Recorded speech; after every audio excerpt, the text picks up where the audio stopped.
Morning, people. Morning, morning, morning. How we doing? It is Thursday. What is it? Thursday, the 25th. One of my really good friends' birthday today, so happy birthday to him.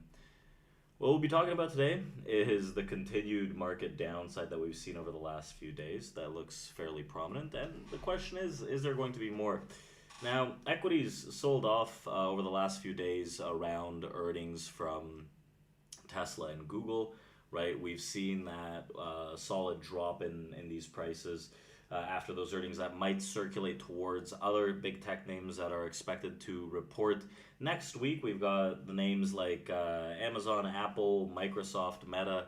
They're all going to be reporting, and everyone's going to have eyes on them because they are the largest constituents of the market realistically, all grouped together. Nvidia reports at the end of August.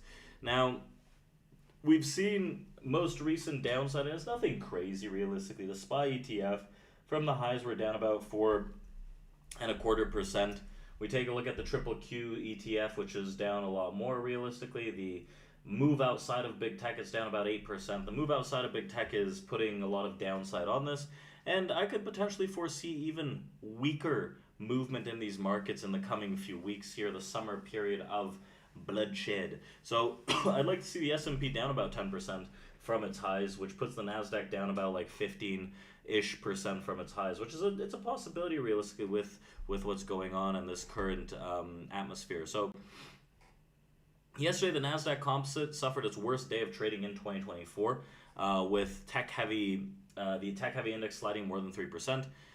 This is the first time in more than 400 trading days, and the plunge wiped out multiple hundreds of billions of dollars in market cap from the Magnificent Seven as concerns around big tech and their earnings, right, propelled the broader market to some of this downside, right? A lot of different sectors did pull down, but a lot of beatings came in that tech sector. So a rotation has also made its way into investor sentiment over the recent weeks, while many others worry about the broader economy. Hold on, let me see. We've got a little trade going here.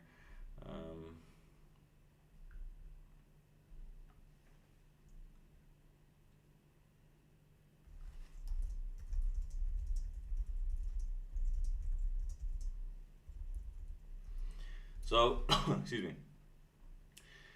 Uh, we've seen the most immediate catalyst for the sell-off has been the earnings report from Google and Tesla we talked about yesterday. It kind of spooked investors that were shifting tones on the promise of artificial intelligence. And for the time being, with Google not reporting any revolutionary profits from its new suite of products, and Elon Musk continuing to kick his robo taxi version or vision down the road, the AI trade has helped support the rally since late 2022, but investors are increasingly demanding that hefty investments in technology will produce a return, or something can at least be materially seen nearly 2 years after the release of ChatGPT.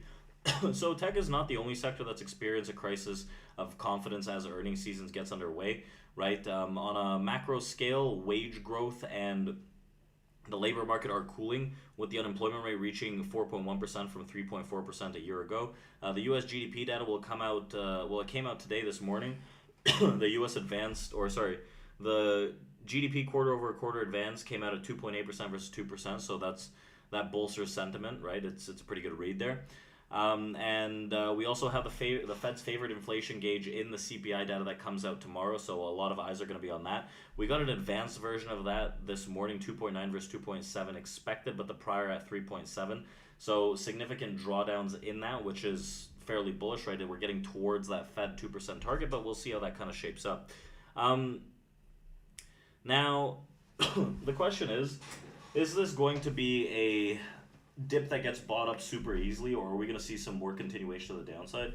The way I'm looking at this is I think that the summer season now, this is the first, if July ends red, right, this is going to be the first red July in like over a decade, right, in the S&P. So we still have a lot of, actually no we don't, that's bullshit. We have like 5 days left in July.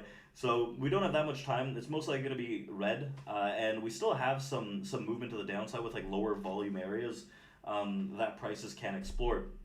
One of the first targets is around 530 on the SPY on the ETF, and we'll see how things change from there. But I still want another like nearly 5% of the downside in these equities to kind of start finding some kind of bottom. If we start getting down to that 530, it'll be a 6%, 6 and a bit percent drop from those highs. So I think that there is still momentum to the downside. And if you take a look at the volume that happened yesterday as prices were trading through, what we got is more of a controlled sell, as some people call it.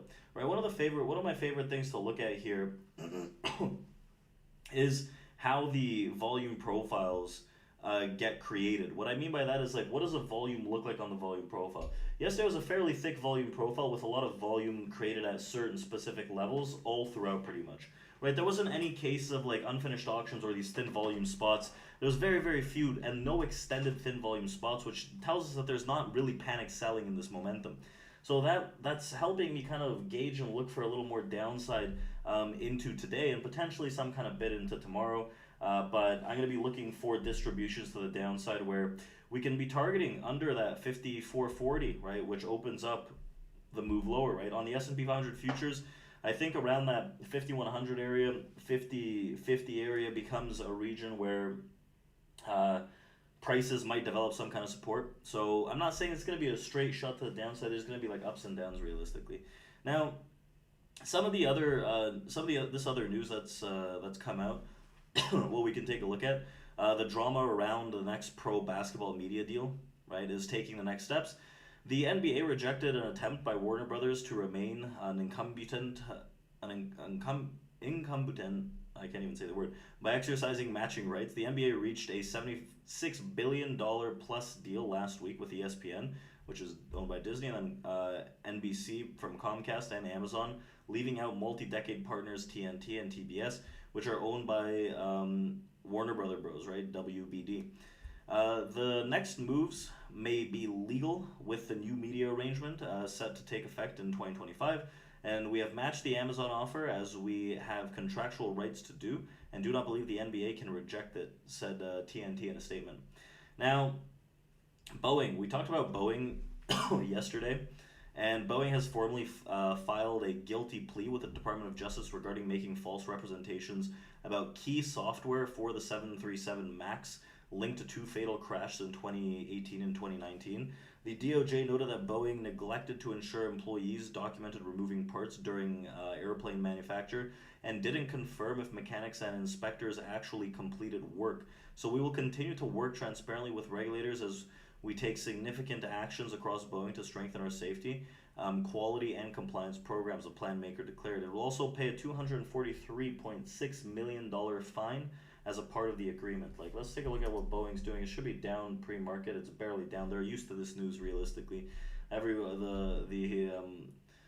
These shareholders are used to this nonsense. So that's what we got in terms of news this morning. Nothing too crazy. We have what do we have? We don't really have too much news that comes out after the bell. What's going on right now in terms of these markets is we're still holding out downside distributions and auctions lower. That doesn't mean that we can't see some kind of pops that get sold into. What I'm looking at realistically right now are mainly like 2 levels, maybe 3 levels. I think there's going to be a little more downside even if we do get pops. On the S&P, I'd like them to hold that 54.75 and just start moving into this low volume area to tag the 50 and the 40.